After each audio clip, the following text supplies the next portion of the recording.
bismillahir rahmanir rahim alhamdulillahi rabbil alamin wassalatu wassalamu ala ashrafil mursalin sayyidil awwalin wal akhirin sayyidina wa habibina wa shafi'ina wa nabiyyina wa mawlana muhammadin wa ala alihi wa sahbihi ajma'in wa radiyallahu tabaraka wa ta'ala an qutbil arifin imam as-siddiqin abil abbas ahmad ibn muhammad at-tijani wa khulafaihi al-muhtadin wa ahli tariqatihi al-faa'izin xaasatan saahibul kitaabi sayyidi wa qurratu ayni Salahuddin amma ba'd. ginnaaw bi ñu sant yàlla julli ci Yonent bi alayhi salaatu wassalaam fi nga xamante ne moom la ñu toll ci jotaay bi weesu ci wàllu waa ahlul itlaaq ak ahlul taqyid ba tey seen différence bi nga xamante ne moom moo am seen diggante comme niñ ko waxee woon waa ahlul itlaaq ñooy ñi nga xamante ne bi nga xam ne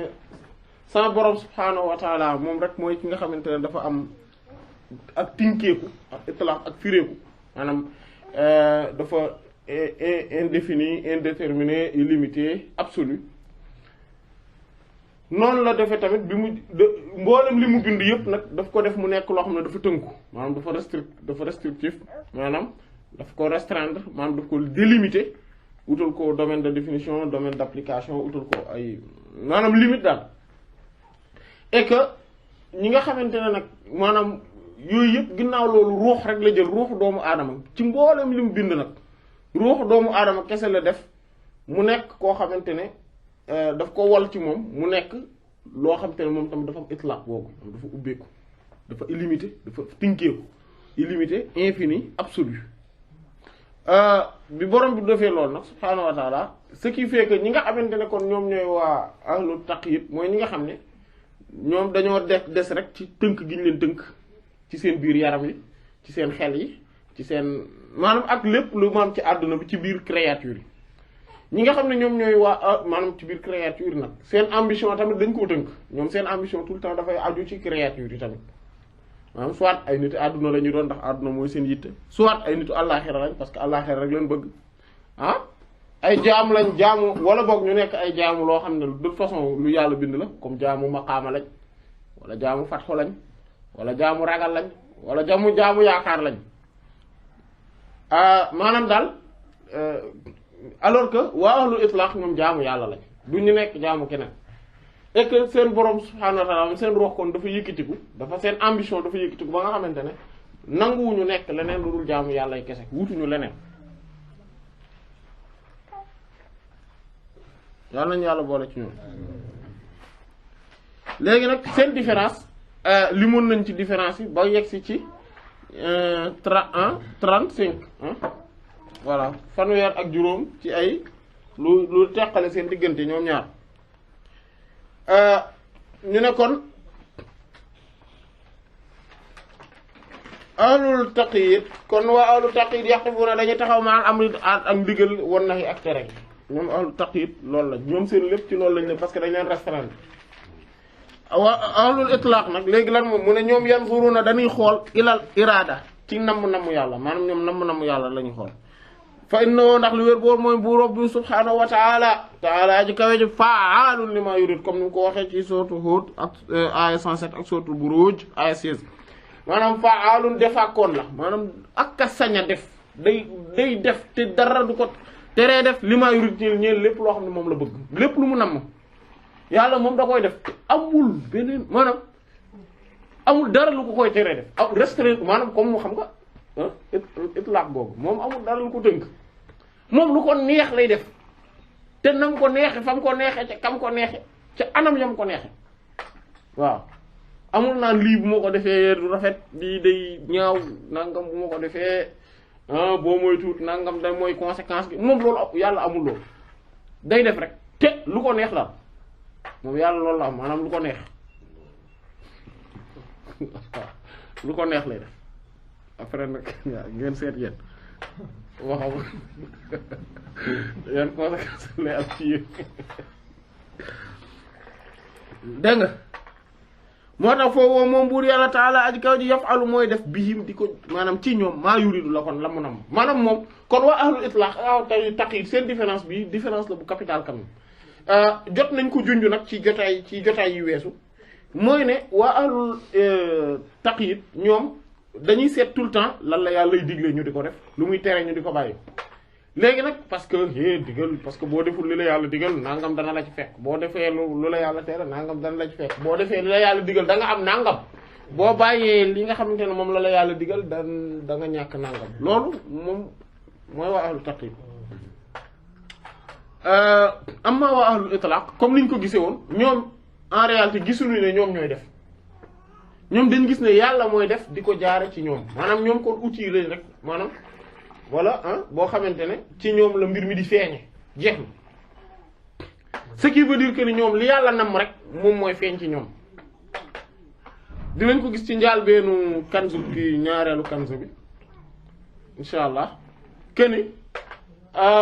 namm bi nga xam ne moom la yàlla am borom subhaanahu wa ta'ala maanaam en réalité namm yi volonté yi benn la muy bu yàlla jeex na yeneen namm yi ci des yëpp maanaam borom bi subhaanahu wa ta'ala moo ko bind ba pare askanale ko doomu aadama maanaam da kaa bind askanale ko doomu aadama bu bëggee wala mu ne bëgg naa wala bañ naa en réalité du moom en fait bëgg-bëgg yàlla la ak bañu yàlla boo xamante ne moom ci boppam la maanaam comme gisoon nañ ko sax te yaakaar ci kunuzul ashara bi voilà mooy ci kunuzul haqaiqi bi moom mooy ne namm yàlla la boo xamante ne yow yaa koy namm waaye voilà dégg nga ak bëgg-bëgg yàlla maanaam mooy bëgg-bëgg mooy volition bi maanaam le fait de vouloir boo xamante ne yow yaa ko bëgg mais sinon bu yàlla la léegi nag le fait que mu nekk bu nit moom mooy tax ba mbir yi duñu xew maanaam ni nga ko bëggee le fait que ñu askanale ko mbindeef yi mais boo fekkonte ne da nga gis ne ndekete du yow yàlla la et que loolu nga incarné ko dëgg bu boobaa mbir yi day xew exactement comme maanaam exactement saa yoo bëggee dara day xew noonu ko namee noonu lay xewe parce que bu yàlla amul dara lu ko mën restreindre namm yàlla amul dara lu ko mën tere am c'est que waa ahlul itlaq nag ñoom dañuy mën a yëkkati seen yitte ba ci loolu noonu en fait mooy démb liñ doon waxtaanee voilà dégg nga kon ahlu taqyid bo muy 30 ñaata 36e bii mooy 36e bii mooy 36e léegi bi ñu war a dugg mooy 37e kon 37e différence mu ne ahlu taqyid mooy waa ahlu taqyid ñoom yu taalibuhum dana sàkku ci ñoom allah bur yàlla taala aji kawe ji yawmal qiyaamati bi su taxawaay bi ilmihim ci seen xam-xam wa ma'rifatihim ak seenu xam maanaam seenu xàmmee mooy seenu nànd xam yàlla maanaam xam-xam bi nga xam ne moom lañ jàngoon ak xam yàlla ma'rifa bi nga xam te ne moom lañ fexe woon ba jot ci yàlla dana leen ko laaj moom waa ahlu taqyid yàlla dana leen sa xam-xam bii loo ci def ak noonu waaw sa ma'rifa gii moom lu mu la jariñ nangam kon ñoom yëpp yàlla dana leen ko laaj kon fii amaalim ci seen jëf yi maanaam dana ko sàkku ci ñoom seen jëf yi falaatoo fii du matal amaaluhum seen jëf ilmuhum seen xam-xam parce que en fait léegi su ko defee ñoom seen jëf du mën dem ba combler ba matal seen xam-xam parce que nit ki li muy xam lépp mënu koo jëfe lépp mënu koo def parce que ci temps bi ñu la bind la ak espace bi dafa reste ba pare say capacité tamit dafa limité donc li nga xam yëpp mënoo koo jëfe mais dina boobaa ñoom dañ leen daal waa yow sa xam-xam bi sa maarifa gi ana noo ci def noo def ak moom bu ko defee loola bu leen dalee rek fa yoolikoon a daañu alku illaa lu dul anta xammadahum mu muur leen sàng leen rahmatullah yërmandeg yàlla taala aji kaw ji mu dabaatal leen yërmandeg yàlla dabaatal leen muur leen sàng leen loolu daal ci la ñuy sobewu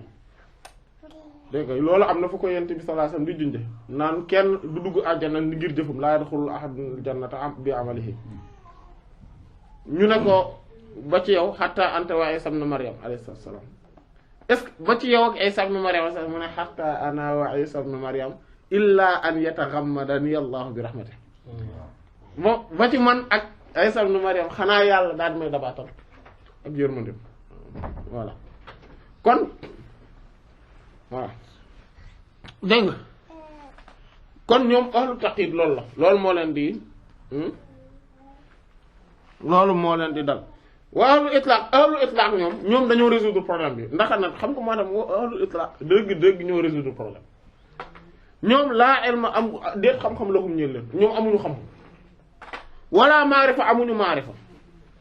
bal li fi nekk allahu bur yàlla taala aji kaw ji huwa moom az-zahir mooy aji feeñ fii ci ñoom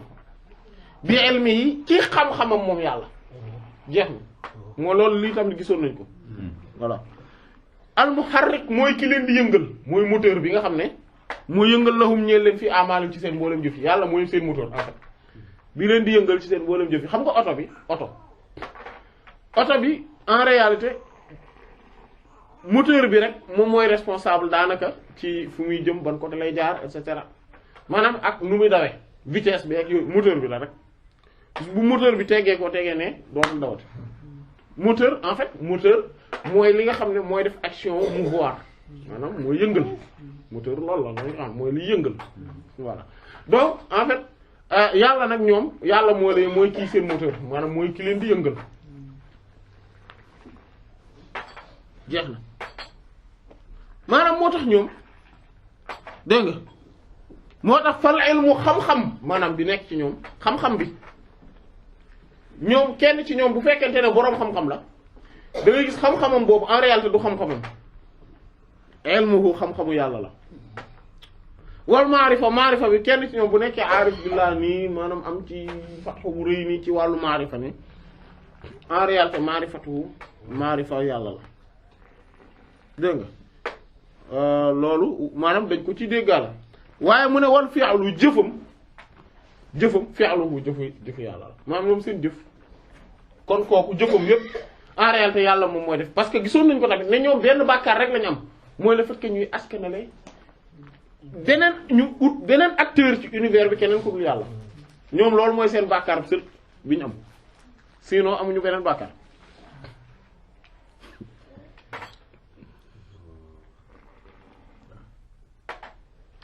ahlu taqyid ñoom muy 38e différence iza badat bu feeñee ayatul azama mandargay màggaayu yàlla borom al ilahi gay ko te buur yàlla subhanahu wa ta'ala màggaayam gi nga xamante ne réyaayam bi ëpp maanaam mooy magnificence maanaam le fait qu'il est magnifique moom yàlla le fait qu'il est sublime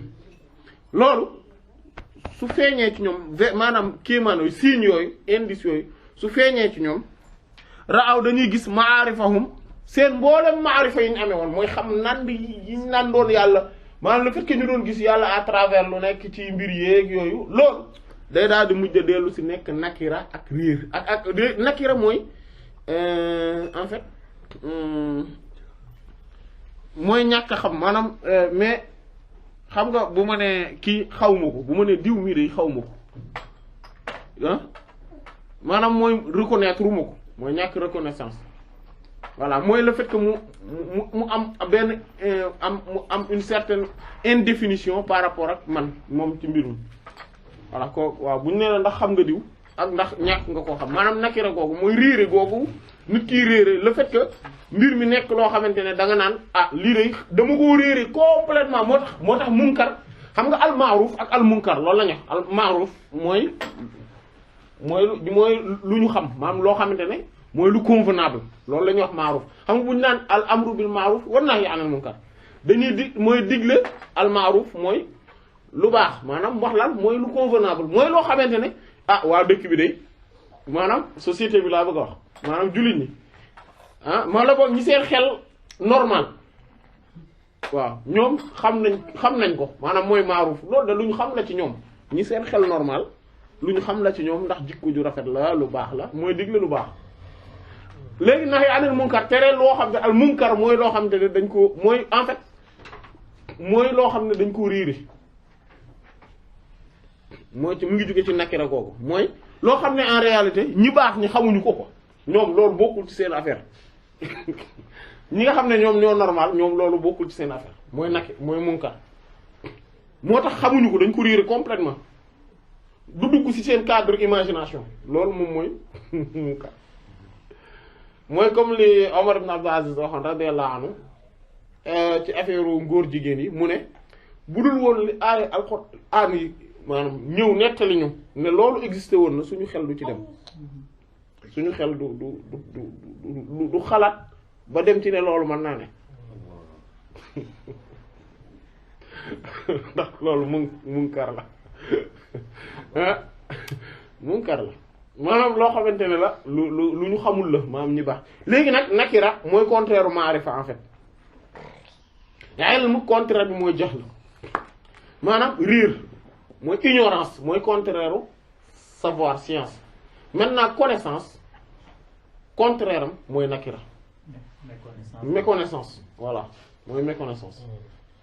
donc nakira loolu la maanaam kon ñoom seen maarifa yëpp day daal di wëlbatiku dellu nekk lu ñu nekk nakira dégg nga waa absarute moo tax ñooñ ñooy waa ahlu taqyid ñoom en fait ahlu taqyid mën nañoo am xam-xam bu bari mën nañoo am maarifa bu bari mais sauf que buñ demee ba gis ne maanaam ba yàlla feeñal màggaayam maanaam ci anam goo xam ne ñoom musuñu ko imaginer rek affaire bi day daal di wëlbatiku day bouleversement day am ci ñoom seen xam-xam yëpp day daal di wëlbatiku nekk ak réer seen maarifa maanaam li nga xam ne ñoom dañ ko jàppe woon maarifa loolu day daal di wëlbatiku nekk ak ñàkk a xam yàlla dëgg-dëgg dañuy xam ne dañu comprendre rek te ñoom musuñu xam yàlla moo tax kuy jàpp ne moom xam na yàlla c'est parce qu'en réalité xamu ko parce que boo demee ba ñàkk koo xam ba yegg ci degré ñàkk a xam ne mënoo koo xam waaw xam nga ko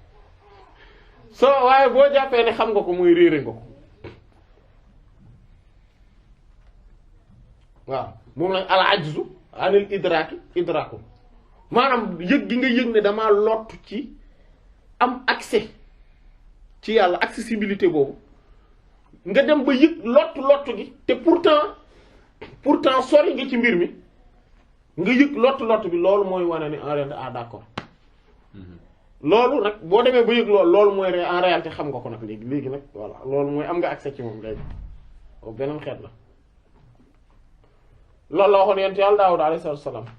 bi mu ne ko nan laa lay sante te sant gi ma lay sant yow yàlla maanaam gërëm sukkur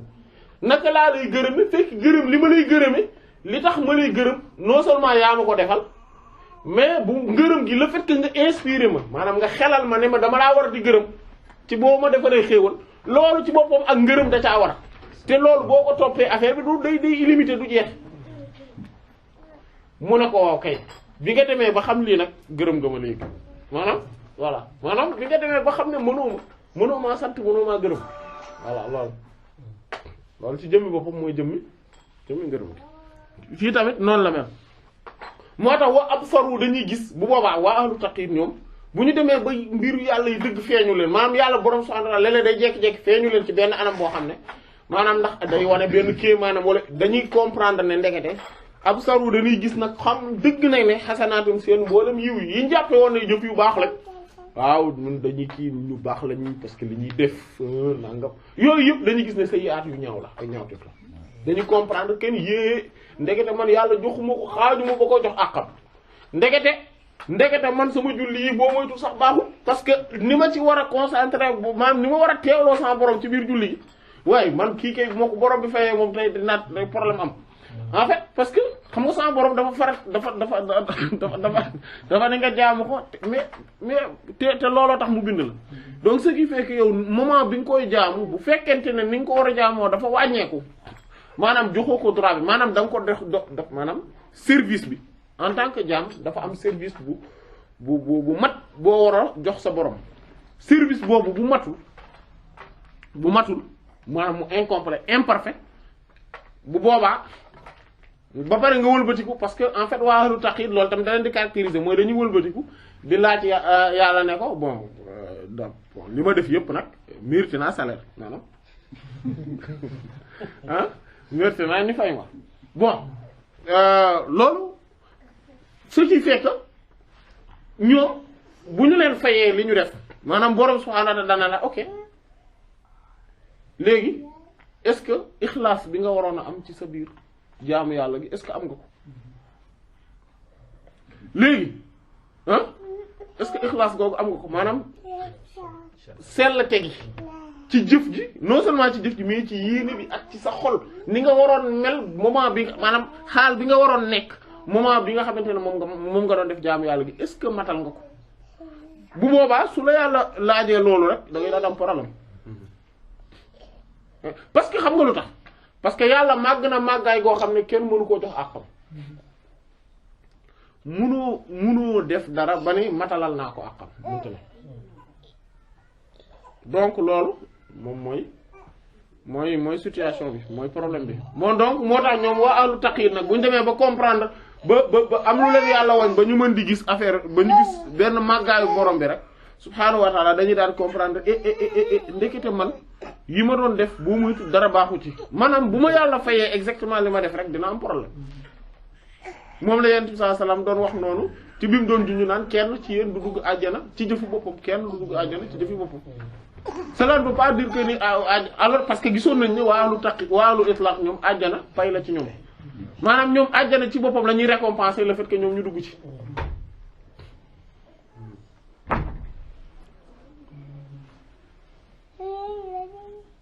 dégg nga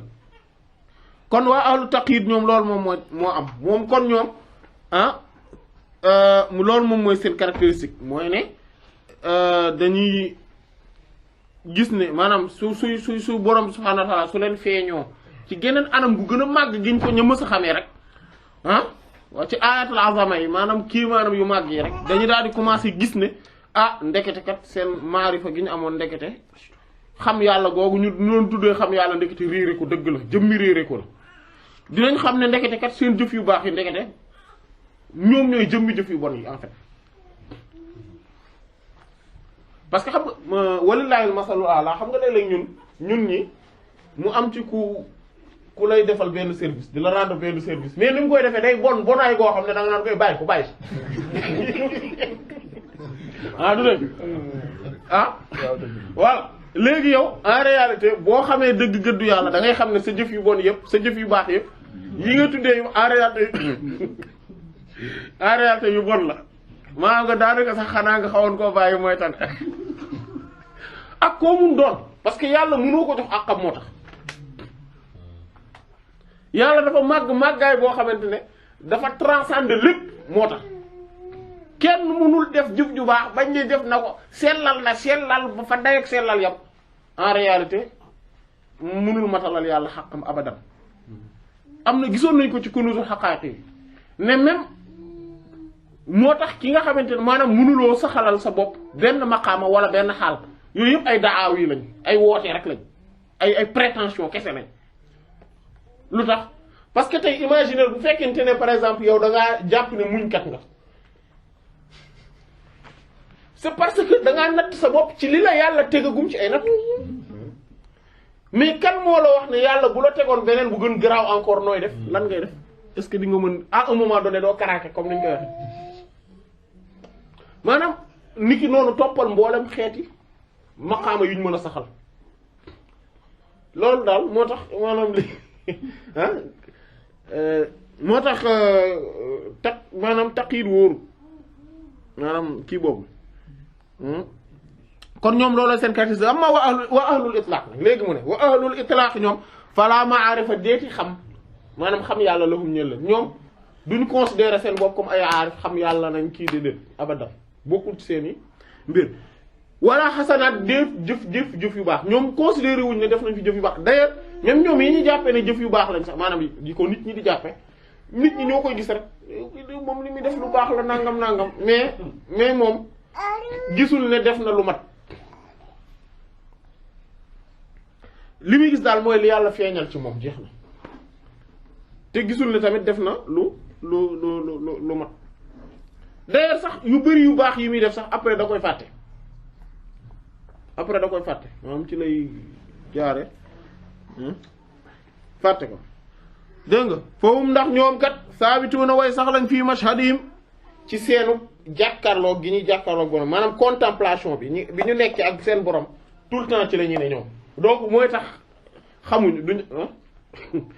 xamuñu defuñu lu baax parce que ñoom jàpp nañ ni ñoom tout le temps ñu ngi ci seen contemplation bi ñu nekk seen borom subhanahu wa ta'ala laa yatazalzaluna juru rëngi-rëngi maanaam amul dara lu leen di yëngal comme ni ñuy wax rek ci wolof diw de moom dara yëngalu ko mooy loolu mooy koo xamante ne dara du ko yëngal ci ni mu nekk rek xaal boobu rek ci lay nekk lu bu géej gi doon riir maanaam bu asamaan seeg suuf si doon yëngatu moom xaal bi mu nekkee du soppeeku dara du ko yëngal ah voilà il est intact kon loolu mooy ñaata la différence 39 bii mooy 40 kon bii ñu dugg bi ñuy dugg mooy 39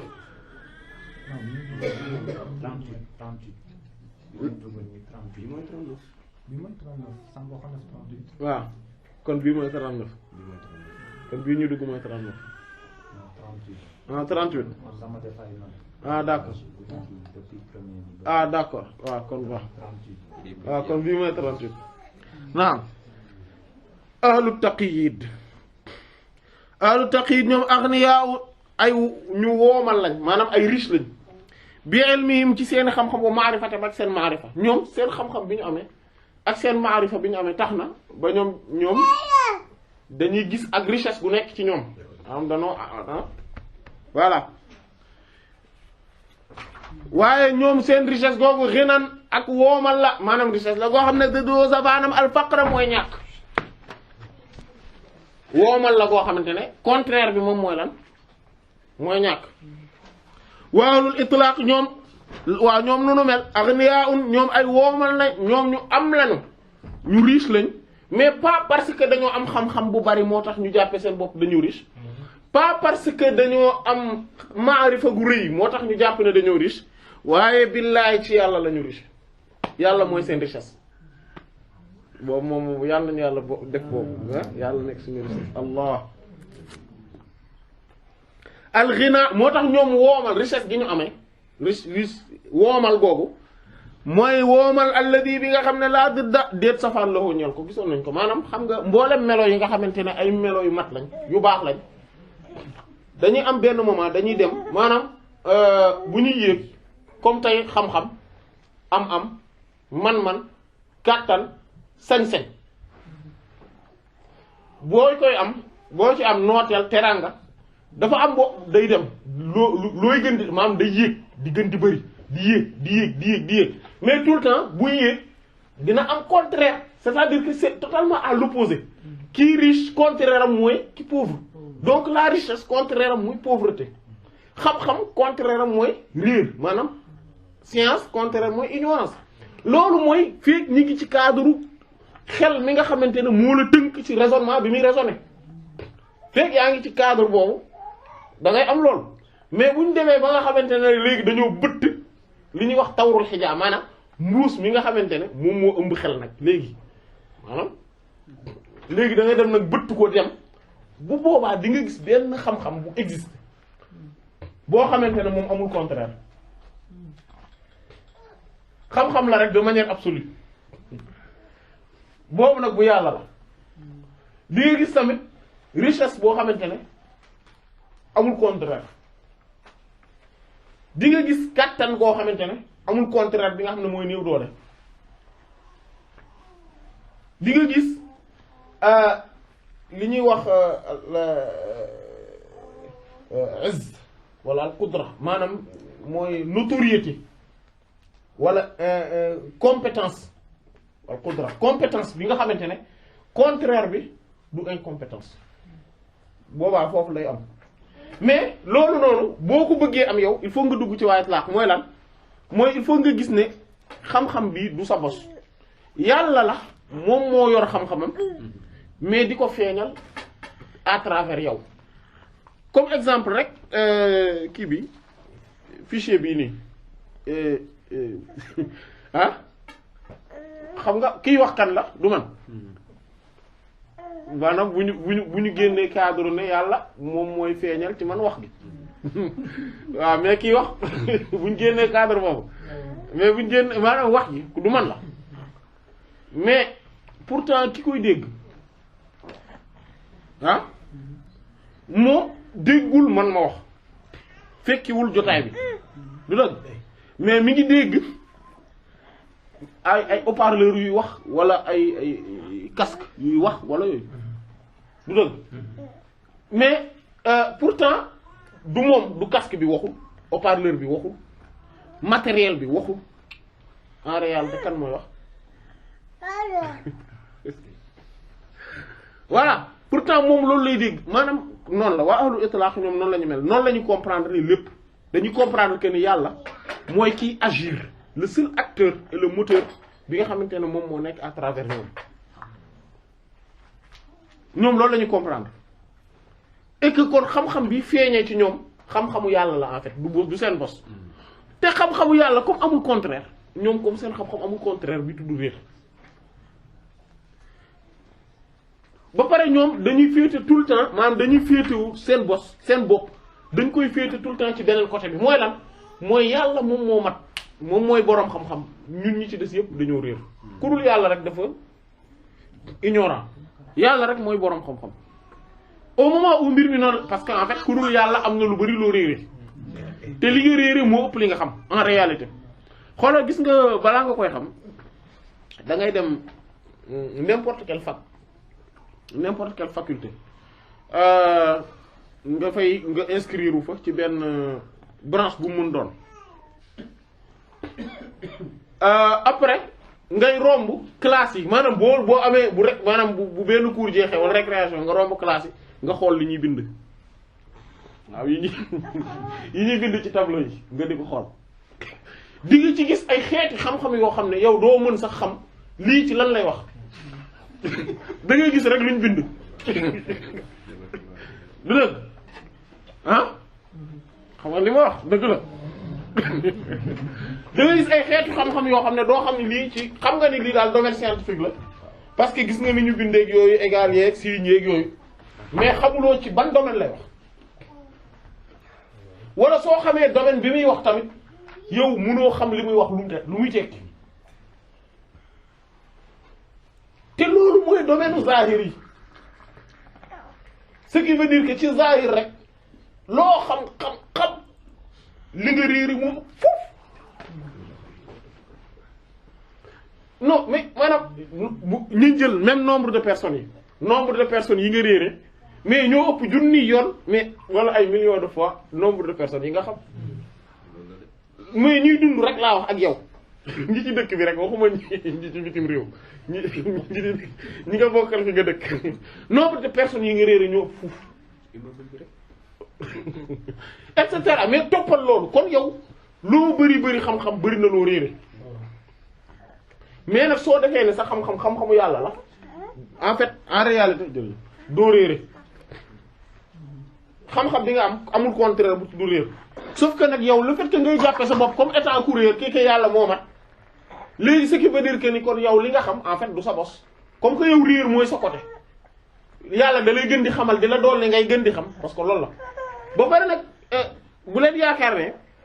ki yàlla di dolli xam-xam dëgg daf koy dolli xam-xam par benn affaire bu muy xam par jour ñaari affaire yu muy xam par jour loolu de ay junni mbir yu muy xam par jour lay doon de telle sorte que li mu xam bu ko bëggoon xamale bu ko bëggoon jàngale moom dundam loolu du ci xaj abadan ñoom noonu la ñuy mel parce que lan moo tax parce que ñoom dañoo féetewu ci côté bi ñu réere yàlla di leen xamal et que yàlla li mu leen di xamal ñoom yeneen ñi ci des ñoom ñooy maanaam comme ñoom dañu jàpp ne dañoo réer ce qui veut dire que ni ñoom comme côté réer lañ nekke amatuñ contraire u xam maanaam ñoom xam-xam am parce que comme ñoom féete nañ ci contraire bi ba pare féete nañ ci côté contraire ba pare ni ki noonu ki nga xamante ne moom jàpp na ne amam yëpp amu yàlla la moom amul dara moom féete nañ ci côté wu pauvreté ba pare donc moom richesse gi mu am contraire bi tuddul pauvreté parce que amul contraire parce que moom voilà ce qui veut dire que nag yàlla da koy dolli rek moom en fait mu di ko dolli rek affaire yi gën di bëri rek mais du ko yëg tout le temps day jàppe boppam comme ku pauvre parce que ci kanamu yàlla la yàlla xam nga yàlla lépp loo teg ci kanamam sikk nekku ci ne day lan day annulé wu devant l'infini lépp luñ jël devant l'infini day annulé wu waaw ah dégg nga moo tax kon ñoom waa ahlul itlaq ñoom noonu lañ mel kon ñoom aghniyaaw dañoo woomal billaahi ci yàlla alghina woomal alladi bi nga xam ne laa dëdda amul safaan la ko ñëw ahlu taqyid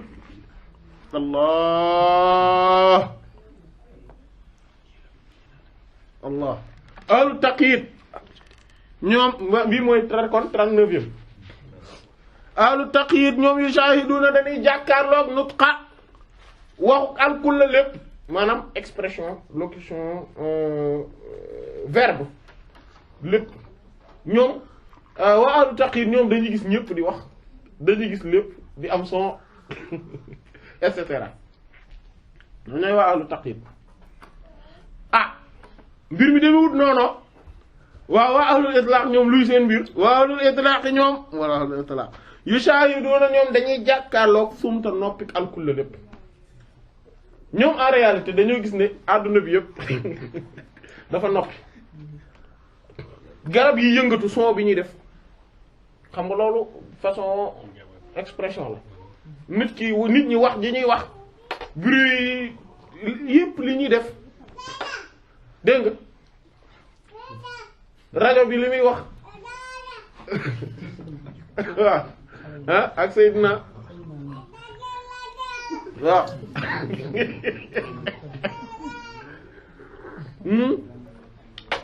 dégg nga ñoom yooyu yëpp ay lan lañ en réalité du dara lu dul kàddu borom bi subhaanahu wa ta'ala bu mu feeñal ci ñoom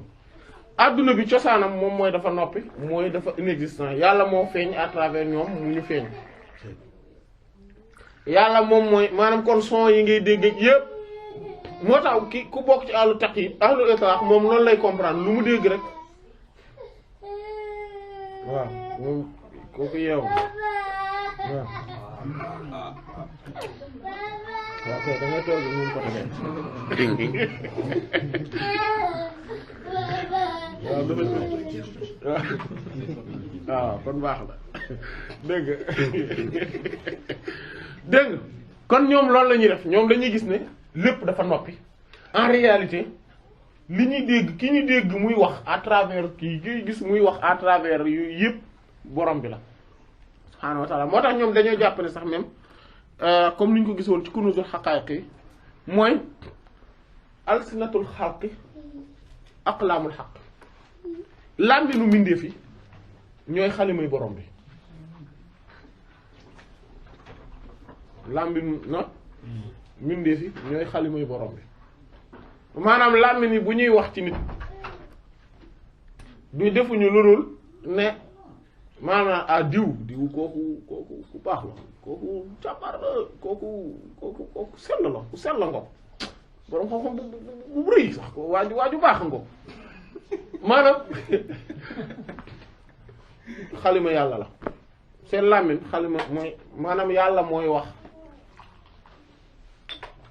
maanaam mooy wax ni nit ki mel à travers seen làmmiñ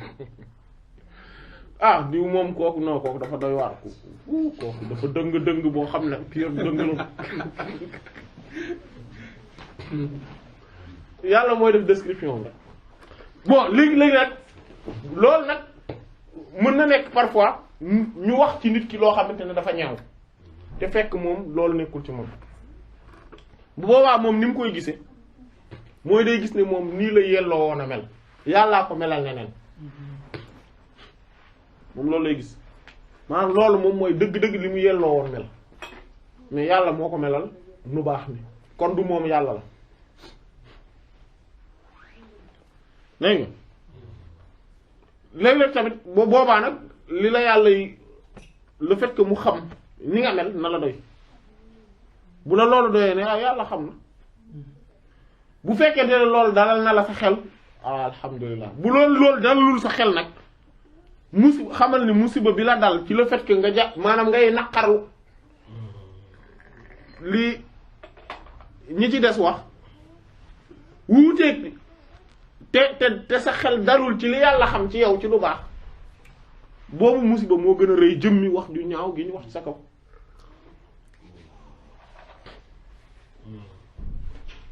dégg nga moo tax ñoom dañuy gis ne lépp dafa noppi yàlla rek kay wax à travers yëpp bruit yëpp yàlla rek maanaam kon ñoom ce qui veut dire que dañuy gis ne borom bi subhaanahu wa ta'ala mooy manifester par kàddoom ci lu nekk sauf que nag borom bi subhaanahu wa ta'ala ginnaaw bi mu defee loolu yëpp dafa def ne li mu wax ne mooy kàddoom rek loolu lañ ko mën a askanale comme kàddu loolu ci sharia la li mu ne lii mooy sama kàddu comme alquran yonent bi sallallahu alayhi wasallam waxam waxu yàlla la ndax yonent bi yàlla moo ko wax in huwa illa wa ma yantiqu anil hawa in huwa illa wahyun yuha yonent bi sallallahu alayhi wasallam du wax mukk ci bànnee xam lépp lu mu wax rek wahyu la ko yàlla wax donc loolu yooyu noonu moom la ñu askanale ah dañ koy askanale borom bi subhaanahu wa taala li nga xamante ne moom la borom bi wax voilà léegi yi nga xamante ne nag du waxu ñeneen ñi ci des la ci charia dañ ko leen koy askanale mais dans la réalité yàlla moo feeñal wax jooju à travers ñoom moo tax ñoom loolu la ñuy gis dañuy gis ne lépp dafa toog noppi ba pare amul dara lu yëngatu yàlla rek moom mooy yëngal di def lii di def voilà ñoom loolu rek la ñuy gis yàlla daal moo nekk di wane réalité yi di feeñal lu ko neex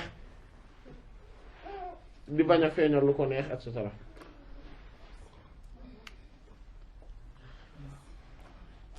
beneen bi mooy lan beneen bii moom mooy 40e bi ahlul itlaq ñoom yaaw na dañuy gis al maarifata xam-xam maanaam xam mooy maarifa xam yàlla yooyu ñuy wax maarifa xam yàlla googu ñoom dañ ko gis asnaaman ay xërëm ñoom dañu ko gis ne ndekete ay xërëm la yu taxaw parce que en fait nit ki bu demee leneen lu ko intéressé wala leneen lu ko soxal nekk objectif am wala fi yàlla rek loolu taxaw na taxawaay yàlla ci moom te mooy xërëm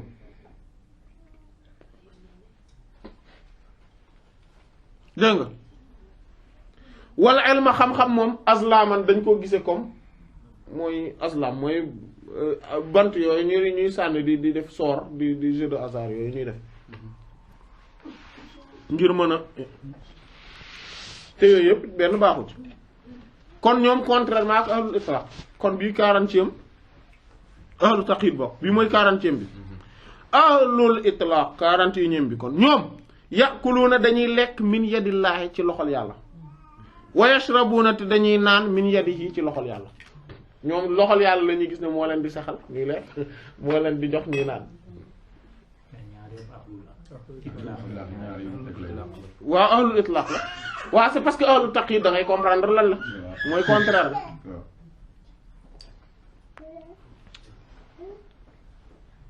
dégg nga léegi loolu tamit kon alors que waa ahlu taqid ñoom duñ gis loolu léegi fii mu dugg ci beneen ba tey ci beneen différence mooy ñu dugg mooy 40 waaw mooy 42e mu ne qaala wax na moom borom bi subhaanahu wa ta'ala aji kawe ji kullu shay'in haalikun illa wajha suratul qasas aya 88 kullu shay'in bépp mbir haalikun aji alkula maanaam voué à la disparition illa wajha lu dul jëmmam ji borom subhaanahu wa ta'ala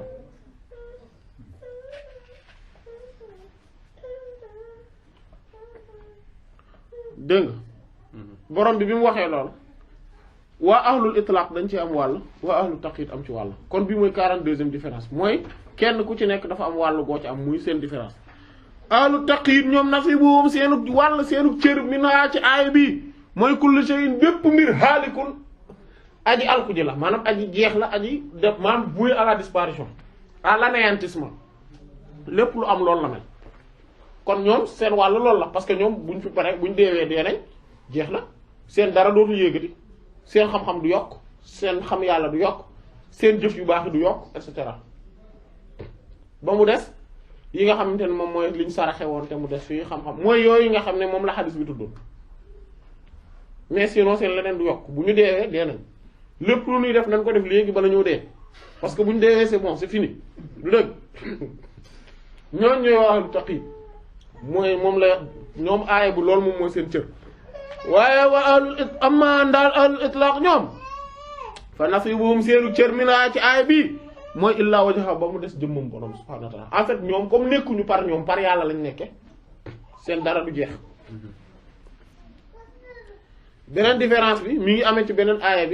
bi borom bi subhaanahu wa ta'ala ne qaala wax na moom borom bi buur yàlla subhaanahu wa ta'ala ji kawe ji ci sourate Yunus aaya 26 mu ne lilladina ñeel na gaa yi nga xam ne ahsanu dañoo saxoon dàq ci rafetal wala doon nañu rafetal ci alxusna maanaam mooy àjjana mooy lu rafet maanaam mooy àjjana maanaam lu rafet la leen di yàlla di fay mooy hal jazaa'ul ihsan illa al ihsan est-ce que lu baax dinañ ko fayal leneen lu dul lu baax déedéet mais jëf ji nga def tamit te mu baax yàlla bu la koy fay dina la fay lu baax muy àjjana ji mu lay fay mais sauf que bu la koy fay maanaam même ci àdduna da la koy fay du nul la même ci àdduna du nul jëf ju baax da la koy fayee lu ëpp li nga def allaaxira tamit mu fayee la lu ëpp loo xamante ne li nga def xam nga àjjana tey ak xéewal ya fa nekk comme ñu ko ñun ñëpp xamee ak na mu neexe xam ngeen ni moos àdduna fii nit ki deful lu tax mu am ko mais malgré loolu dégg nga mu ne kon ñooñu yàlla dana mu ne wa ziyaada ak ndollent yàlla dana leen dolli encore bon loolu dinañ ñëw ci teqantal bi lan mooy ndollent gi mooy gis borom bi subhaanahu wa taala léegi mu ne ahlu taqyid kon bii mooy ñaateel différence 43e ahlu taqyid ñoom nasiibum seenu cër mina ci aaya bi mooy alxusna mooy ñoom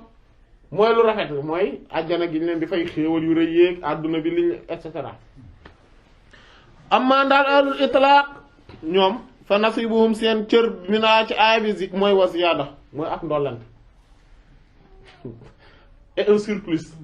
un surcroît une augmentation un rajout waaw waaw ahlu taqyid dégg nga kon loolu la maanaam kon ziyaada boobu ndollent kooku mooy gis borom bi subhaanahu wa ta'ala comme ni mu ñëw ci hadith bu nekk Sahih imam Bukhari rahmatullah yonent bi sallallahu alayhi wasallam daf ne al-husna huwal janna wa ziyaada mooy an-nazaru ila wajhillah wala an-nazaru ila Allah mooy xool bi nit ñi di yàllay may ñi nga xamante ne ñoom ñooy waa aljana yi ñuy xool borom bi subhaanahu wa ta'ala mais maanaam ñi nga xam ne ñoom waa àjjana lañ te ñoom maanaam bokkuñu ci maanaam àjjana rek moom mooy seen affaire ñooñu noonu bu leen yàlla yóbboo àjjana dana leen wan borom mais du ñëpp la yàllay wan boppam comme maanaam de telle sorte que maanaam ci bépp kanam maanaam ci façon yëpp du ñëpp tolloowuñ ñëpp nuroowuñ du fréquence du ci fréquence du ci anam tamit kenn ku ci nekk da ngay gis yàlla selon ni nga koy gis en réalité moo tax même ñi nga xamante ne dañuy maanaam même adduna bii nii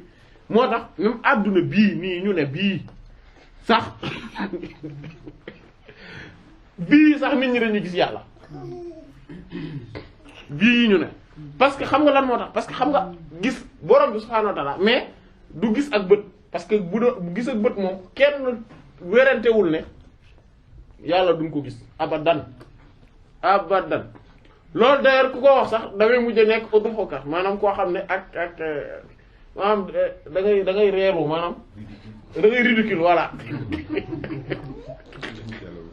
yàlla nañu yàlla sàmm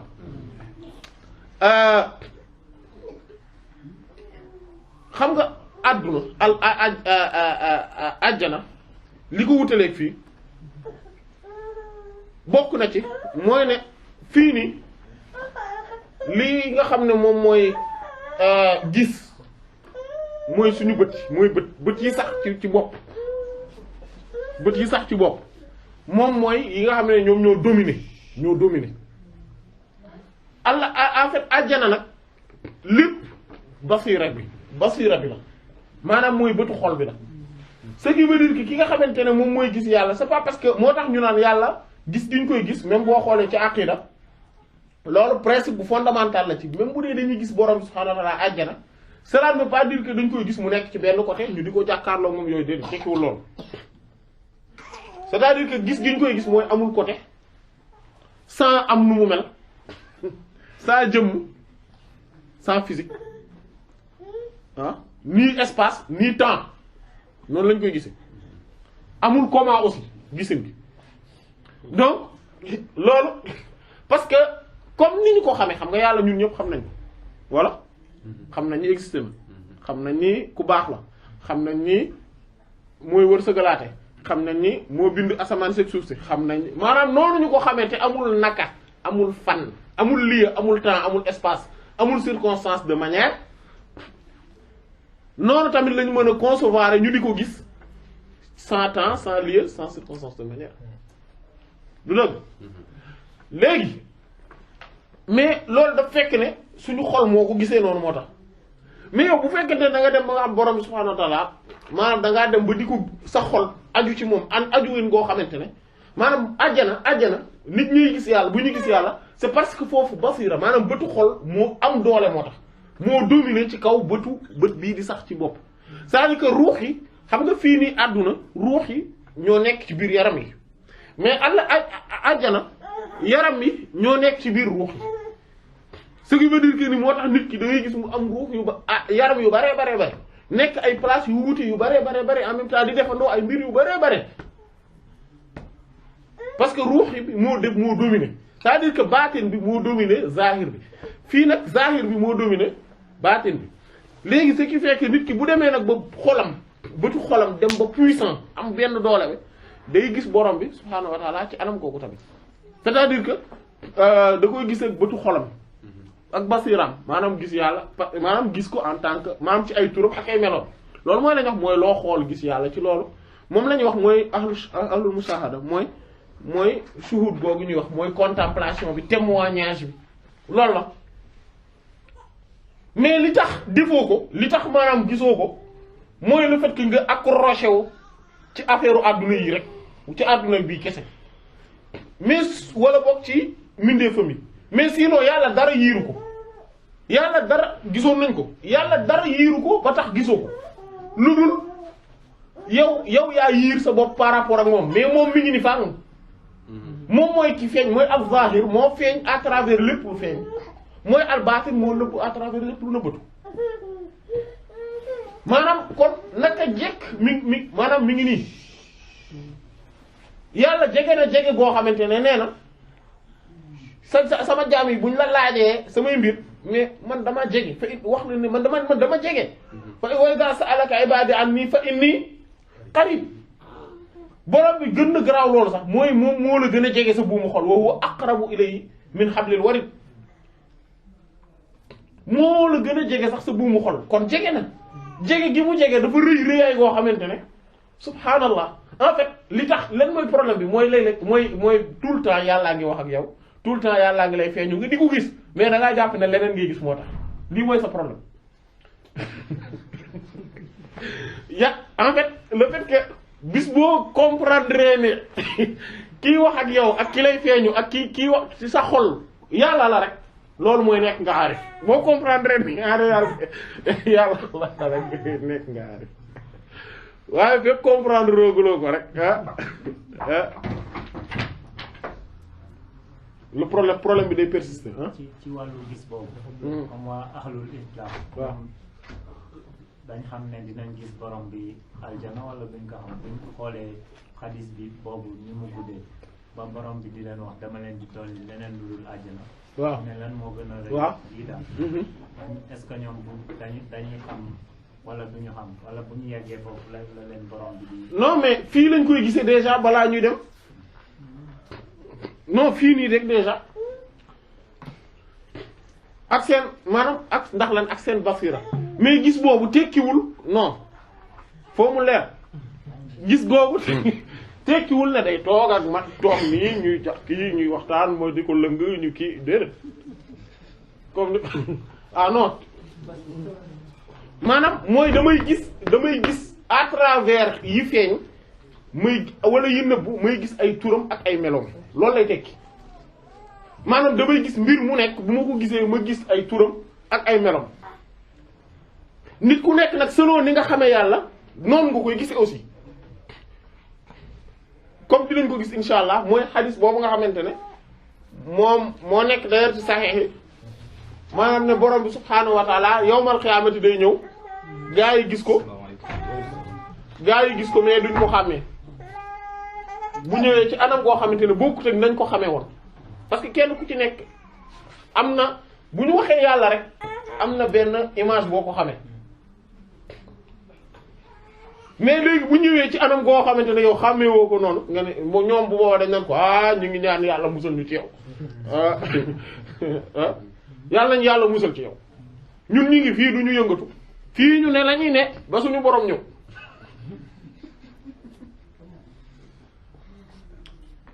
bu ko defee mu dikk leen ci beneen anam boo xamante ne ñoom dañ ko koy xamee bu ko defee ñu topp ko comme hadis boobu te pourtant maanaam gis googu tekkiwul ne dañ koy gis ak ay bët yii nii maanaam basira bi la bëtu xol bi la loolu moom moo tax moom la d'ailleurs Seydi Hadj Malick radiyallahu anhu mi ngi koy wax ci zajru bi mu naan walaw laa sukuna naasi walaw laa sukuna al alamina li ghayrihi ra'awhu ayyanan wal ilahu qarib bu dul woon nit ñi le fait que ñu jéng jëm ci leneen lu dul yàlla kon dinañ gis yàlla nii jàkkaarloog moom parce que buur moom dafa jege mais le fait que ñuy nekk ci leneen maanaam ñu préoccupé wu ci leneen jàpp ne leneen la ñuy gis en fait c'est comme si maanaam c'est comme ku jàkkaarloog walilahi masalu ala mais ku jàkkaarloog dara préoccupé wu maanaam am problème wala am kontaan wala dara tax maanaam nit ki am ku lu romb nii ci kanamam te du ko gis tout le temps di dem di dikk et cetera mu toog rek di kii parce que dafa am lu mu fixé loolu préoccupé ko de telle sorte que ñu romb ko dugal léeg-léeg sax ngay gis na def nii pour mu doog la gis sax waaju lu la gis parce que tellement borom bi feeñoo na la ci anam gu ne mais gisoo ko lu tax parce que wax nag yow ci nu ne mais dafa bëgg nga xàmmee ko rek mais le fait que xàmmee woo ko nag kooku vis bi mooy da nga foog ne leneen ngay gis da ngaa préoccupé wu ci leneen moo tax mais sur woon loolu moom rek ngay gis duñ ko gis. intuition lu muy signifier ci kaw moom. intuition maanaam. donc léeg-léeg am lu ñëw sa xel. waaw xam nga intuition maanaam mooy luy ñëw sa xel loolu xaatir lañ ko tudde xaatir mooy idée xawaatir yi dafa bari dañoo bari nit ki idées yi rot ci xolam en fait ci xol la ñuy rot idées yi tout le temps dañuy tourner dañuy ñëw bu ñëw beneen dem bu ñëw moroomam dem bu ñëw moroomam dem maanaam bu ñëw day romb dem moom ak ku toogoon fii ci buntu kër gi nii wala ci buntu di xaar arrêt bi ci bus bi ay nit di ko romb di dem ñoo yem wala ñu koy nuyu fekk néewoo koy kaay taxaw goy ngeen waxtaan du taxaw day dem yoonam idées yi ak xalaat yi noonu lañ mel xawaatir noonu lañ mel saa yoo leen waxul ne leen saa waay waaw yow naka waa dëkk ba nangam kii yow lu fi maanaam toog waxtaan ak ñoom doo dem loolu moom moo tax yooyu nag dañuy rot ci nit ki yooyu yëpp tamit ay borom bi moo leen di yónni ay rusul lañ yu borom bi di yónni yooyu yëpp ay façon lañ yu lay borom bi tamit di feeñoo ci geneen anam mais aussi yooyu dafa am yoo xam ne yu bakkan lañ yoo xam ne yu seytaane lañ yoo xam ne yu malaaka lañ ak yoo xam ne yu borom bi yàlla lañ yi nga xamante ne ñoom ñooy yu bakkan yi yu bakkan yi ñoom ñoo lay digal yu maanaam yi nga xamante ne dafa aju ci sa bànneex voilà lii neex na def ko lii neex na bàyyi ko neexut bàyyi ko ak yooyu mais yu bon lay doon yi nga xamante ne ñoom ñooy yu seytaane yi ñoom ñoo lay digal ñoom côté bi ñu lay digal rek moom mooy loo xamante ne musoo ko def bàkkaar boo musul def wala bàkkaar boo ci ñoom ñu ñëw waaye saa waay waaye lii dégg nga koo xooli ji waay nangam et cetera yow da ngaa nooy bopp lool sa morom yëpp a ngi def nangam ak nangam yow nga kii mel ni yow bokkoo ci et cetera maanaam ak tamit maanaam lépp loo xam ne daal dafay aju ci loo xamante ne xëy na par exemple boo amee ful la tuuti doo ko def moom mu jéem laa wan côté bu bon bi côté bu baax bi c'est-à-dire que day ñëw xool wan la ko ci benn angle bu rafet nii wala yooyu wala loo xamante ne non garaawul c'est que xam nga àdduna rek la moo tax lii nangam nag yooyu noonu maanaam yëpp yi nga xamante ne dafa maanaam du bànneexu bakkan kese maanaam dafa laaj benn personnalité maanaam personnalité mooy jouer ci loolu seytaane moom bu ñëwee ci yooyu la lay dugal yi nga xamante ne moom mooy malaaka yi moom moo la digal li dafa xaram bàyyi ko li dafa dagan def ko yàlla nag maanaam xaatir yi maanaam xalaat yi maanaam yi jógee ci moom yooyu ay kii lañ maanaam mooy yi nga xam ne day tax nit ki muy aj xolam ci yàlla xawaatir ilaahi noonu lay mel léegi ñoom ñëpp boo leen xoolee 70 000 lañ 70 000 lañ par jour la ñuy ñëw mu tolloo même nombre de malaaka yi nga xamante ne ñoom ñooy wër baytul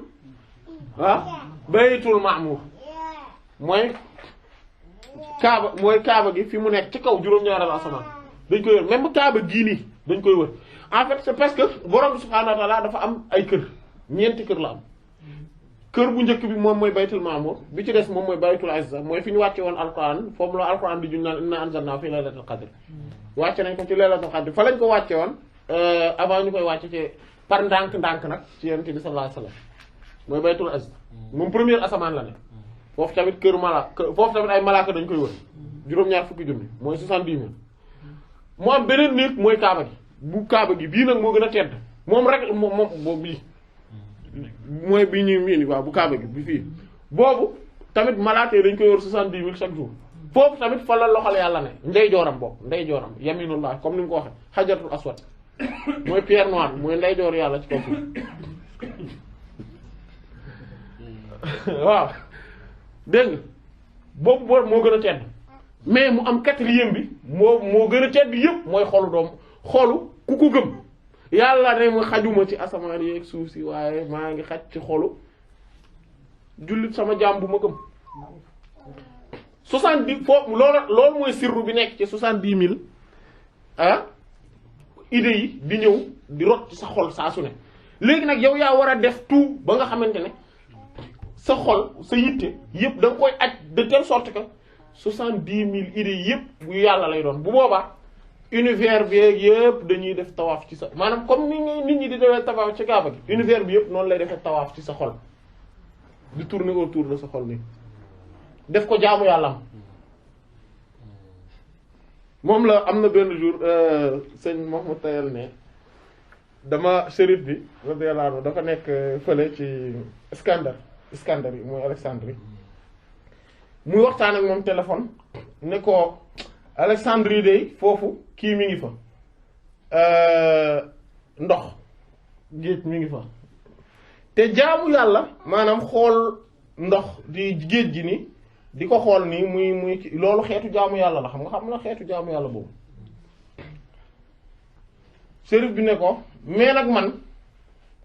géej gi mooy jaamu yàlla ci xool gi may xool waaw après beneen kii ñëw ne ko benn waay maa ngi gis beneen waay ñëw naan ko waaw mais géej gi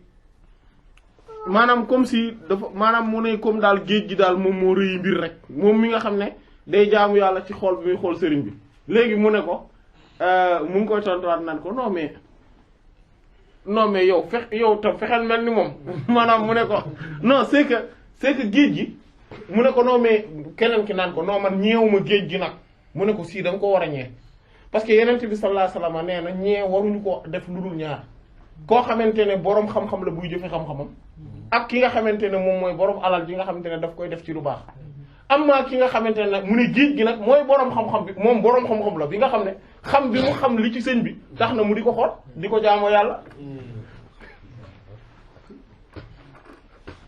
après nag maa ngi ñëw naan leen non en réalité sax sëriñ bi univers bi yëpp mooy atome bu nekk ci univers bi mooy jaamu yàlla ci xool bi mu koy xool après waaye gis nag si mu ngi naan allah di yéemu ci mais en fait loolu la maanaam nit ki bu demee ba xolam nga xam ne léppum yàlla la xol xalaat yëpp ci yàlla la ko jëmee noonu lay mel dégg nga aywa ñu dem ci beneen différence bi mooy ñaata 43 ahlu taqiyid ah ñaata xalaat yooyu est-ce que dina jur bàkkaar quoi? C'est vraiment- non yooyu duñ jur bàkkaar yooyu duñ jur bàkkaar dégg nga même yi nga xamante ne ñoo ko gën a kawe parce que loolu après bu jugee niveau boobu day dem ci niveau wu maanaam xadiisul nafsi lu ñu tuddee xadiisul nafsi mooy di waxtaan ak sa xalaat sa bopp ci dara boobu dem loolu du jur bàkkaar yonent bi sallallahu alayhi wasallam nee na sama borom sama xeet yàlla jéggal na leen loolu mais nag nit ki bu demee ba am volonté dem jug bu am volonté calculer di préméditer benn affaire foofu lay amee bàkkaar dégg nga di tërali plan waaw dégg nga kon bi mooy ñaata 43 ahlu taqyid ñoom waaw lu tax yu shahiduna dañuy jàkkaarloog ak tajalliyaat feeñuwaay yi maanaam tajalliyaat yi mooy li borom subhanahu wa ta'ala di leen feeñu ci xeetu anam yi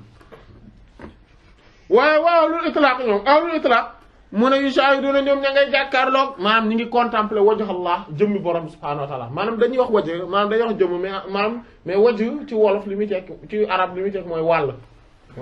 wala xar kanam dégg nga kon ñoom wajhullah la ñuy ate mu ne nag walay sa nekkut kulla man képp koo xam ne raa gis na allah yàlla ne raa gis na wajh Allah wàllug yàlla maanaam mooy xar kanamam du ñëpp de mooy la face le visage du képp ku gis yàlla rek gis na loolu ci yàlla wa kullu man raa képp nag koo xam ne gis na wajh Allah maanaam wàllug borom subhaanahu wa ta'ala raa gis na allah buur yàlla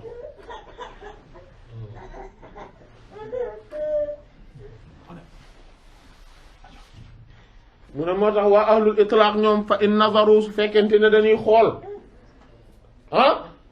bu ñuy xool rek fa ilayhi ci yàlla la ñuy xool jëme ñoom bu ñu xoolee dara yàlla la ñuy gis mooy li ñu doon wax léegi wa in sami'u bu ñu déggee fa minhu ci yàlla la ñu dégg mooy yi ñu dégg li ñu doon wax léegi rek wa in aqilu bu ñu xalaatee fa anhu ci moom lañu jëlee seen xalaat allah wa in fakaru bu ñuy settantal maam réfléchir di xalam fa fii ci yàlla lañ koy def ci lépp ci yàlla lay doon wa in alimu bu ñu xamee fa iyaahu yàlla rek lañ xam xamuñu leneen maanaam li ñu xam mooy yàlla ndax lan ndax maanaam ni yàlla nekkee ci feeñoo ci mbir yooyu et cetera lépp le fait que lépp mu gis ne lépp du dara lu dul turu yàlla yak ay meloom wa in amanu bu ñu gëmee fa bihi yàlla lañ gëm fa huwa moom yàlla al mutajalli mooy kiy feeñ fii kulli wajhin ci gépp wàll lépp lu ne moom mooy ki feeñ à travers loolu wal matlubu moom mooy ki ñuy sàkku min kulli aay ci bépp mandarga signe bu ne signe ak indice bu feeñ rek yàlla moom la ñuy seet maanaam lan moo ma ci indiqué yàlla loolu la ñuy seet moom la wal manzur mooy ki ñuy xool ilayhi jëm ci moom bi kulli aynin ak bépp bët wala ci bépp nekk-nekk wal maabudu mooy ki ñuy jaamu fii kulli maabudin ci bépp ku ñuy jaamu maanaam kii jaamu en réalité kii jaamu dara en réalité yàlla la jaamu même bu jaamu woon xërëm bi gën a mag yàlla lay jaamu li tax mooy tey boo jëlee benn bant wala benn statue wala benn xeer wala ab tàkk-tàkk nga ni dama koy jaamu kii sama yàlla la pourtant bàyyi nga fi yeneen i statue bàyyi nga fi yeneen i lan xeer bàyyi nga fi yeneen i tàkk-tàkk te jaamu woo leen mais bii nga jaamu lan moo tax parce que en fait yàlla moo la forcer comme bëggoo ko jaamu jaare ko ci yoon bu baax bi moo la forcer pour nga jaamu ko mais à travers caaxaan bi nga jaamu ko par force à travers caaxaan bi moo tax boobu xeetu jaamu yàlla nag boobu moom d'ailleurs day yóbbu boroom safara boobu façon mooy ndax mais pourtant yàlla la maanaam parce que moom divinité bi la doon jaamu te comme en fait yooyu duñu ay divinité yàlla rek mooy divinité bi c'est parce que dafa manifesté wu ci ñoom ba ñu gis ci mbir moomu divinité le fait que ñu gis ci affaire boobu divinité moo tax ñu di ko jaamu sinon suñ ko ci gisul woon duñ ko jaamu du dëgg voilà loolu la baat boobu di tekki kon wal maqsuudu mooy ki ñuy jublu fil ghaybi ci kumpa wa shahadati ak ci maanaam ci teew maanaam ci li ñuy laal mooy monde intangible ak monde tangible impalpable palpable mystère de l'invisible ak visible wal mahbubu moom mooy ki ñu sopp fii ay nit ci jëmmi kulli muhibbin képp aji sopp en réalité nit ki bu soppee yàlla la sopp en fait moom nag mën na foog ne leneen la sopp wala keneen la sopp mais en réalité yàlla la sopp à travers lu mu sopp ndax yàlla moom mooy ki ñuy sopp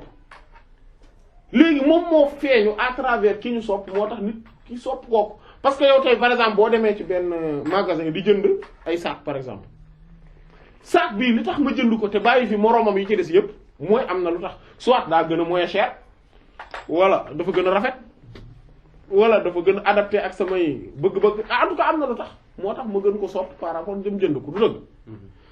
léegi loolu nag sopp en réalité kon borom bi moo la feeñu à travers sac boobu comme état ki ñuy sopp parce que moom rek moo fi nekk loolu moom moo tax loo gis lu nekk rek gis ne ndekete maanaam essence mbir moomu yàlla rek la loo gisati yàlla lay doon da ngay gis yàlla dégg nga maanaam ci boobu anam lañ ko waxe mais waxuñu ne damay toog ak moom di kii jàpp ci sikki bi xëcc et cetera waxu caaxaan yooyu waxuñu loolu yàlla nañu yàlla sàmm fa jami'ul alami mboolem adduna bi la woo ñel na ko moom yàlla dong mu sallin di aju julli mboolem adduna bi ñu ngi julli yàlla allah lépp loo gis rek mi ngi julli yàlla di ko sàbbal wa ilayhi ci jëm ci moom saajid di ko sujjóotal lépp ngi sujjóotal yàlla fu mu toll en permanence loolu moom moo tax même ki en fait ki xamul day foog ne moom dafa sujjóot après jugat wala xol bi déedéet dafa am rek ñu yàlla wan ne ñoom ndeketi musuñoo denc di sujjóot te leneen nit musul denc di sujjóot ak ñoo xamante ne gisuñu réalité boobu loolu rek la moo fi nekk mais en réalité lépp dafa mës a nekk naka jekk di sujjóotal yàlla la taxoon yàlla bind ko ci mission boobu ci lay nekk te ci loolu lay nekk ci anam goo xamante ne mënu ko bañ tey gis nga tablette bi bu bañoon fonctionner pour boppam munu bu ko bëggoon du ko mun parce que lan moo tax parce que yàlla daf ko bind ak fonctionnalité yi mu àndal yëpp pour muy def loolu léegi moo tax lépp tamit wa bi xam di ci sant ci di ko sant mu sabbih ma ngi koy sàbbal maanaam ci anamu sàbbal ko ci la dëkk ci dëkk aji sàbbal ko la boog mu sabbihun aji sàbbal ko la kon bi xam di ci di ko sant fal alsinatu moo tax làmmiñ yëpp bi ci moom naataqa la ñuy waxe moo tax làmmiñ yëpp ci moom la ñuy waxe wal qulubu xol yi bi ci moom ha'imatun maanaam aji téyeey lañ maanaam dañoo jaaxle waa ashiqa ak sopp ko sopp goo xamante ne dañ cee xër xol yëpp noonu lañ def moo tax kenn bañul yàlla en fait ñàkk ko maanaam ñàkk conscient ci ay mbirum moo tax moo fi nekk nit ki noonu kenn xamu ko moo tax ñëpp dañoo jaaxle maanaam ñëpp dañoo téyeey mooy dañu éblouir en fait dañoo nekk ci dañu éblouir ci le fait que xol yëpp dañoo éblouir ci mbiru yàlla wal albaabu maanaam xel yu ñor yi yu mooy saal yi mooy saal boo xam ne saal waaw voilà mooy xel yi nga xamante ne maanaam dañoo màgg c'est-à-dire que dañoo rëy lool ñoom fii ci mbiru yàlla xaa yora maanaam dañoo jaxasoo xel yi dañoo dem ba xamatuñ fu ñu jëm maanaam dañoo jommi ko comme niñ koy waxee